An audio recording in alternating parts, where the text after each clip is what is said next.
allow me to introduce myself. My name is Craig McKendry. I'm with Copco Electronics, and as I've been speaking here, I'm with Green High School, just up the road here as well. I teach Algebra 1 and Statistics up there, and have been teaching there for about 13 years and using a lot of TI products in my classroom.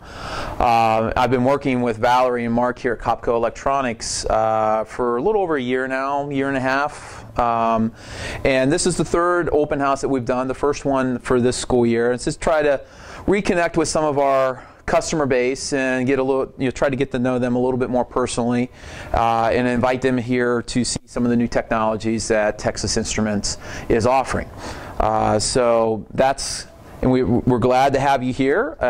So we're going to take a little bit of time to explain a few things that are out there as far as the products go, and then get you a little bit of hands-on with the newest handheld from Texas Instruments, which I have a hard time using the term handheld for the calculator, but that's kind of really what it is. I mean, the Nspire is more of a computer than anything that has been offered before in the past, and make that transition into more of a document-based system versus what you might have experienced with the 83, 84 platform that has been around and very successful and very good for a number of years now.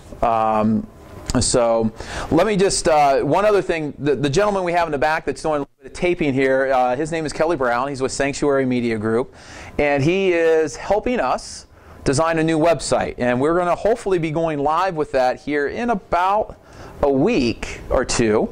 And that is just kind of a preview of what it will look like. So quite a bit different than what you may have seen before in the past. It will still be www.copcoinc.com, but a little bit of an updated look, nice new fresh look, and hopefully some of this type of training that you're seeing here tonight we will eventually get live on our website. So it will help you try to help your students if they have these particular products that maybe you're not as familiar with, or maybe there's a particular topic on how you do it. We'll start to put some of that stuff up there. But a lot of same information you've always been able to find on our website, but hopefully a whole lot more, and make it friendly for educators. And so be looking for that over the course of the next couple weeks as it goes live. But Kelly's doing a little bit of a test taping here to see if we can take maybe a little bit of this footage and get it up on the website to kind of give people a preview of what will be going on. So don't feel nervous that you're being taped right now. But we'll paying extra. Yeah. So, and allow me to introduce a couple other people here before I get started.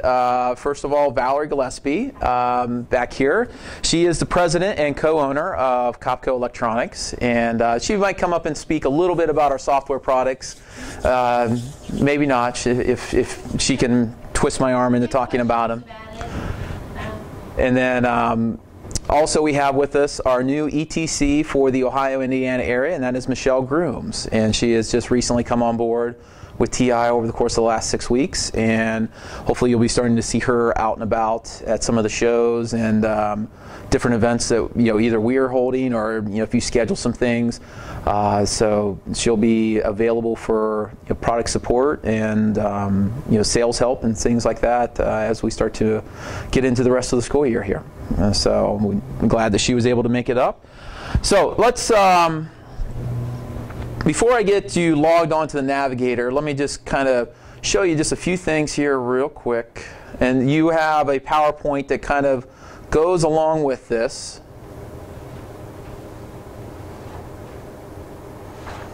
All right, so real quick, the TI Nspire was kind of the next generation beyond what the 84 has been offering. It is now in color, so we can import real world images. So if there's a picture off of Google you want to go grab, you can drop it into the calculator so kids can see it, whether it's on your virtual calculator or on their handheld device themselves. And I will show you how I can drop that in here a little bit later on. It is have some 3D graphing capabilities. So some of that higher level mathematics, you know, I know you teach calculus, so you do have a little bit of three-dimensional stuff that you start to work with. So that has been a feature that has not been there before, but with this new 3.2 operating system, they were able to get some 3D capabilities with it. So it's pretty cool, and you know, takes a little bit of getting used to, but it is a nice feature to add in. And one thing to keep in mind, this one is accepted on all tests. And then the CAS, kind of the next step up from the 89. Pretty much does everything that the Nspire CX does, but it also then has the computer algebra system capabilities, solving equations. It does simplify in radical form. It has the 3D graphing as well. Rechargeable batteries, so that is something both the CX and the CAS have. That's a little bit different than the 84s. And then it is accepted on SAT and AP exams. All right. What about IB? I think IB is not. I think if IB would have been allowed, yeah. It is, CX is IB compatible, but CAS is not IB compatible. And I think it's kind of the same. My guess would be the same idea of why ACT has not allowed the CAS model to come on to their accepted lists, because of some equation solving is inherent to the test. So it would be nice if that would happen, but I don't see CAS coming onto the ACT anytime soon. Would be my guess. And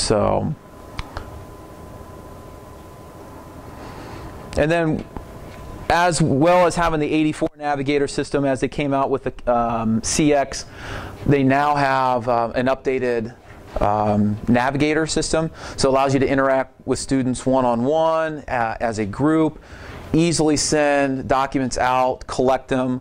The grading feature is one thing I will show you, and I think from the first time I saw that at a presentation, probably dating about 6 or 7 years ago now, that was probably the key thing that caught my eye, is how you can send something out real quick, have the students work on it, grade it, and be know where you're at that moment in time with those kids. And I've been I haven't used it a lot in my own algebra class, but as we kind of make this transition to the Common Core and things are really going to be changing as far as curriculum goes, I anticipate using it not so much just the graphing part. I mean, that's obviously a given, but it's the interaction part with the students that I really will be looking for.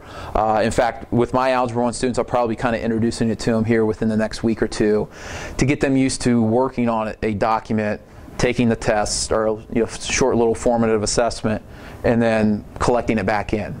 So it is pretty slick and very nice. I have been using it a little bit with my stats classes, and this group of kids seems really interested with the the dynamic software that the stats features has. And so I'm looking forward to hopefully getting a little bit more integration with it with all of my classes over the course of this school year.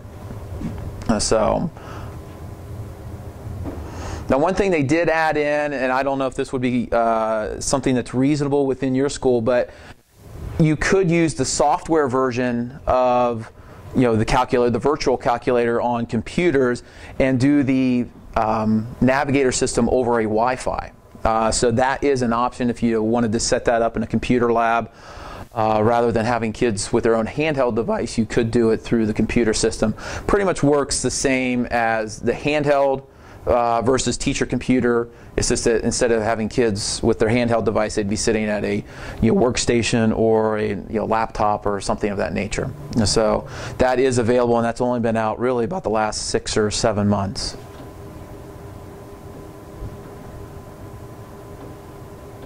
Okay, real quick with the Nspire software, I'll let Val kind of talk about that because she deals with it a little bit more than I do. There's two. TI has renamed their software from their volume license and their concurrent license to a multi-user, multi-activation, and a school-managed license. So if you look at this graph up here, here's volume license, and next to it is a multi-user activation license. So the minimum requirement is that you buy 10 seats. The price is about half of what a single software license is. It's a perpetual license. It's a license that you load on to a personal computer or your computer, and it is on that fixed machine for the lifetime of that machine. The concurrent license is for schools basically who have servers, and you buy a license, perhaps say for 50, and your server serves 100 computers. So when the request is for the 51st copy of the software, it'll say, sorry, software busy. So it gives you a lot more flexibility. 2 or 3 labs can access the server. You could put 200 computers can have access to the software, but once you've used your 50 seats, then someone either checks out and it becomes available again. The school managed part is that now TI allows you to take the software from the server and off-site, where you could take it home and do things at home with the software without having to buy a single copy yourself. And you can check it off the server for a period of 30 days. And then perhaps you have a student who is ill and is at home, you can give them a copy of the software. Every 30 days, though, it has to come back into the network and be rechecked out. Sort of like a library book, going from the library off-site and back in.